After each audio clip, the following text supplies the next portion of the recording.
Hello छात्रों, आप सभी का स्वागत है आपका अपने यूट्यूब चैनल स्टार एजुकेशन में। मैं लक्ष्मण सिंह लोधी आप सभी का स्वागत करता हूं। आपके लिए फिर से 12th फिजिक्स की वीडियो लेकर आया हूं। आज की वीडियो में हम कुछ महत्वपूर्ण इम्पोर्टेंट क्वेश्चनों के बारे में डिस्कस करेंगे। तो आइए चलते हैं वीडियो की ओर और देखते हैं आज का हमारा वीडियो। तो आज का हमारा क्वेश्चन नंबर फर्स्ट है, भूचुंबकीय तत्वों में उनसे भूचुंबकीय तत्वों में क्या करना है, संबंध स्थापित करना है। तो भूचुंबकीय तत्व क्या होते हैं? तो जब हम किसी सुई को, चुंबकीय सुई को क्या करते हैं, स्वतंत्रता पूर्वक ऐसे लटका देते हैं तो वह सुई पृथ्वी के साथ कुछ क्या करती है, कोण बनाती है। पृथ्वी के साथ कुछ कोण पर क्या होती है, रुक जाती है, जो भी होता है। तो जब हम किसी चुंबकीय सुई को स्वतंत्रता पूर्वक लटकाते हैं तो पृथ्वी के साथ वह क्या करती है, कोण बनाती है। तो ये कोण बनाती है थीटा। तो एक इसका जी क्या भूचुंबकीय तत्व एक हो गया, ए इसका क्षैतिज घटक हो जाएगा, ए इसका ऊर्ध्वाधर घटक हो जाएगा। ठीक, और इसकी चुंबकीय क्षेत्र की तीव्रता क्या हो जाएगी, आई। तो ये हमारे क्या है, भूचुंबकीय तत्व थीटा भी एच आई। ठीक, तो इनमें हमें क्या करना है, संबंध स्थापित करना है।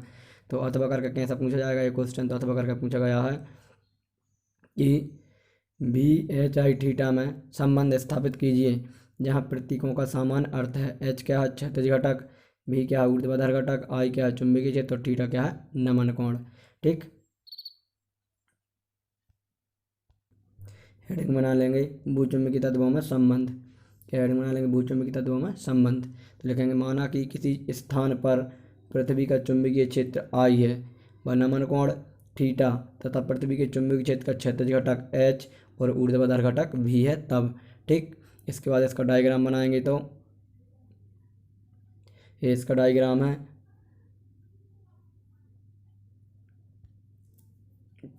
ये कोई चुंबकीय सुई लटकी हुई है, आपको दिख रही है ये क्या, एक चुंबकीय सुई लटकी हुई है, स्वतंत्रता पूर्वक लटकी हुई है। ठीक, चुंबकीय सुई लिखा है इसका नाम। अब ये पृथ्वी के साथ क्या कर रही है, कोण बना रही है, थीटा कोण। तो ये थीटा कोण हो गया इसका।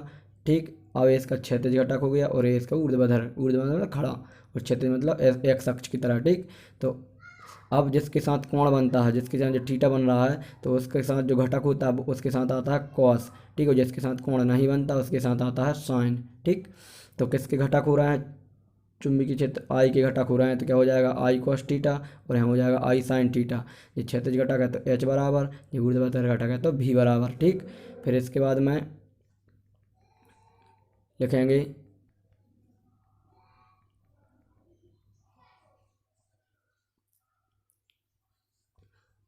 चित्र से। तो बी बराबर चित्र में क्या है, आई साइन थीटा, और एच बराबर क्या है, आई कॉस थीटा। अब क्या करेंगे, समीकरण एक और दो को वर्ग करके जोड़ देंगे। ठीक, तो एल एच एस में एल एच एस का वर्ग जोड़ेंगे और आर एच एस में आर एच एस का। तो भी स्क्वायर प्लस एच स्क्वायर, ठीक, बराबर में यहाँ हो जाएगा आई साइन थीटा का स्क्वायर और प्लस आई कॉस थीटा का स्क्वायर। स्क्वायर अंदर ले आएंगे तो आई पर अलग हो जाएगा, साइन पर अलग, यहाँ एच पर आई पर अलग और कॉस पर अलग हो जाएगा। ठीक, फिर इसके बाद में क्या हो जाएगा, आई स्क्वायर कॉमन निकालेंगे तो यहाँ बचेगा sine square theta plus cos square theta. तो ये सर समीकरण आपने पढ़ी है, इसका मान कितना होता है, 1। ठीक, तो क्या हो जाएगा, भी स्क्वायर प्लस एच स्क्वायर बराबर आई स्क्वायर, और इसका मान हो गया 1। ठीक, तो भी स्क्वायर प्लस एच स्क्वायर बराबर आई स्क्वायर, इसका आंसर एक ये आ गया। ठीक, तो यहाँ ध्यान रखना, चुंबकीय क्षेत्र का वर्ग, चुंबकीय क्षेत्र का वर्ग उसके घटकों के वर्गों की योगफल कैसा होता है, बराबर होता है। ठीक, फिर इसके बाद क्या करेंगे, समीकरण एक में समीकरण दो का भाग दे देंगे। तो भी बटा एच बराबर आई कॉस साइन थीटा बटा आई कॉस थीटा, आई से आई कैंसिल, क्या बचा, साइन थीटा बटा कॉस थीटा। तो क्या हो जाएगा, साइन थीटा बटा कॉस थीटा होता है टेन थीटा, यहाँ से हम टेन थीटा बराबर लिख सकते हैं बी बटा एच। थीटा का मान निकालेंगे तो टेन उससे हट जाकर इनवर्स हो जाएगा, तो टेन इनवर्स हो जाएगा। ठीक, तो ये इसका आंसर आ गया, भूचुंबकीय तत्वों में ये संबंध है। ठीक, फिर इसके बाद में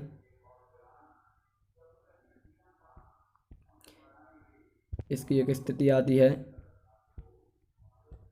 कि भूचुंबकीय ध्रुवों पर नमन कोण का मान कितना होता है, 90 डिग्री। ध्यान रखना, भूचुंबकीय ध्रुवों पर नमन कोण का मान कितना होता है, 90 डिग्री।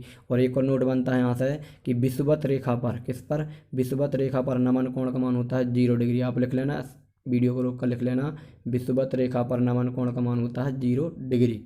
ठीक, तो यहाँ से अब नमन कोण का 90 डिग्री है तो थीटा बराबर 90 है।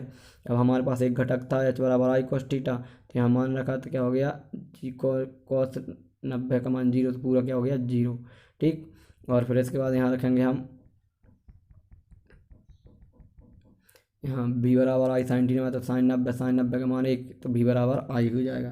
तो इससे क्या तात्पर्य है कि जब भूचुंबकीय ध्रुवों पर नमन कोण का मान 90 डिग्री होता है तो चुंबकीय सुई सीधी खड़ी हो जाती है ऐसी, क्योंकि क्षैतिज घटक का मान तो 0 हो गया, और जो भी है वो किसके बराबर हो गया, आई के बराबर, मतलब चुंबकीय सुई ऐसी खड़ी ऊर्ध्वाधर हो जाती है। ठीक, ध्यान रखना। इसके बाद में अब नेक्स्ट क्वेश्चन आता है हमारा कि निम्न को परिभाषित कीजिए। निम्न को क्या करना है, हमें परिभाषित करना है। तो कौन कौन से को परिभाषित करना है, चुंबकीय अक्ष, भौगोलिक अक्ष, एक है सबसे पहला भौगोलिक अक्ष, चुंबकीय अक्ष, भौगोलिक यामोत्तर और चुंबकीय यामोत्तर। ठीक, तो सबसे पहले हम बना लेंगे भौगोलिक अक्ष। तो पृथ्वी के भौगोलिक ध्रुवों को मिलाने वाली काल्पनिक रेखा को भौगोलिक अक्ष कहते हैं। ध्यान रखना, किसको मिलाने वाली, भौगोलिक ध्रुवों को मिलाने वाली काल्पनिक रेखा, कौन सी काल्पनिक रेखा क्या कहलाती है, भौगोलिक अक्ष कहलाती है। या अभी हम डायग्राम बताएंगे आपके लिए तो आपको समझ में आ जाएगा। ठीक, तो आप देख भी सकते हैं डायग्राम, नीचे दिख रहा है आपको,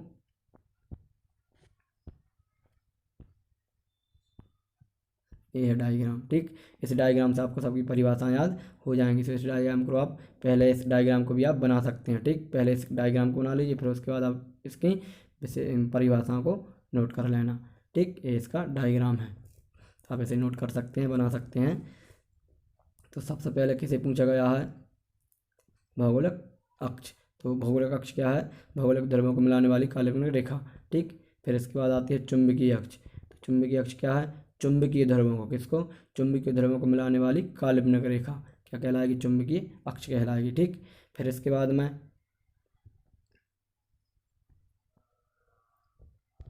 अब आता है भौगोलिक यामोत्तर। क्या आता है, भौगोलिक यामोत्तर। ठीक, तो पृथ्वी के भौगोलिक अक्ष के लंबवत, किसके, पृथ्वी के भौगोलिक अक्ष के लंबवत। ठीक है, भौगोलिक अक्ष क्या है, काल्पनिक रेखा है। ठीक, भौगोलिक अक्ष के लंबवत काल्पनिक तल को क्या कहते हैं, भौगोलिक यामोत्तर कहते हैं। क्या कहते हैं, भौगोलिक यामोत्तर। ठीक, फिर इसके बाद में नेक्स्ट आता है हमारा चुंबकीय यामोत्तर। तो चुंबकीय यामोत्तर क्या हो जाएगा, पृथ्वी के चुंबकीय अक्ष के लंबवत ऊर्ध्वाधर काल्पनिक तल को क्या कहते हैं, चुंबकीय यामोत्तर कहते हैं। क्या कहते हैं, चुंबकीय यामोत्तर। ठीक, तो इसकी कुछ परिभाषाएं थी, इनको आप नोट कर लें।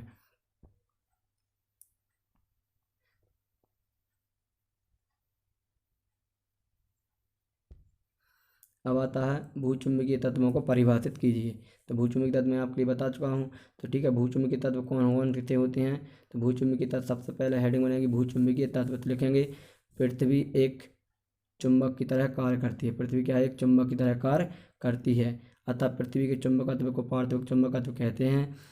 पृथ्वी के चुंबकत्व का अध्ययन करने के लिए, किसका, पृथ्वी के चुंबकत्व का अध्ययन करने के लिए जिन तत्वों को आवश्यकता पड़ती है। अब पृथ्वी के चुंबकत्व के अध्ययन करने के लिए हमें कुछ तत्वों की आवश्यकता पड़ेगी, तो उन तत्वों को हम क्या कहते हैं, भौगोलिक तत्व कहते हैं। और भूचुंबकीय तत्व कहते हैं। भूचुंबकीय तत्व 3 प्रकार के होते हैं। ठीक, सबसे पहले होता है दिक्पात का कोण। क्या होता है, दिक्पात का कोण। किसी स्थान पर, क्या, किसी स्थान पर भौगोलिक यामोत्तर और चुंबकीय यामोत्तर के बीच के न्यून कोण को क्या कहते हैं, उस स्थान पर उसे दिक्पात का कोण कहते हैं। किसी स्थान पर भौगोलिक यामोत्तर और चुंबकीय यामोत्तर के बीच न्यून कोण को क्या कहते हैं, न्यून कोण को क्या कहते हैं, उस स्थान पर दिक्पात का कोण कहते हैं। इसे अल्फा से प्रदर्शित करते हैं। वे भी जो अभी हम पीछे पढ़ चुके हैं, भी एच आई थीटा, वे चुंबकीय सुई के लिए क्या है, भूचुंबकीय तत्व हैं। लेकिन ये रियल में 3 प्रकार के भूचुंबकीय तत्व होते हैं। एक दिक्पात का कोण होता है। ठीक, तो ध्यान रखना, दिक्पात कोण क्या है, चुंबकीय यामोत्तर और भौगोलिक यामोत्तर के बीच का न्यून कोण क्या कहलाता है, दिक्पात का कोण कहलाता है। ठीक, फिर इसके बाद में नेक्स्ट आता है नमन कोण। तो नमन कोण क्या है, तो किसी स्थान पर पृथ्वी के परिणामी चुंबकीय क्षेत्र की दिशा तथा क्षैतिज के मध्य बने कोण को उस स्थान पर नमन कोण कहते हैं। और आप इस प्रकार इसकी परिभाषा भी लिख सकते हैं कि चुंबकीय सुई द्वारा क्षैतिज के साथ बनाए गए कोण को क्या कहते हैं, नमन कोण कहते हैं। ठीक, ऐसा भी आप लिख सकते हैं, इसे थीटा से प्रदर्शित करते हैं। फिर तीसरा आता है क्षैतिज तीव्रता या क्षैतिज घटक हैगा। पृथ्वी के चुंबकीय क्षेत्र कि क्षैतिज घटक को क्षैतिज तीव्रता कहते हैं। चुंबकीय क्षैतिज घटक को ही क्या कहते हैं? क्षैतिज तीव्रता। यहाँ पर आप ये नहीं लिखोगे तो कोई दिक्कत नहीं, क्या लिखेंगे? पृथ्वी के चुंबकीय क्षेत्र के क्षैतिज घटक को क्षैतिज तीव्रता कहते हैं, इसे H से प्रदर्शित करते हैं। ठीक।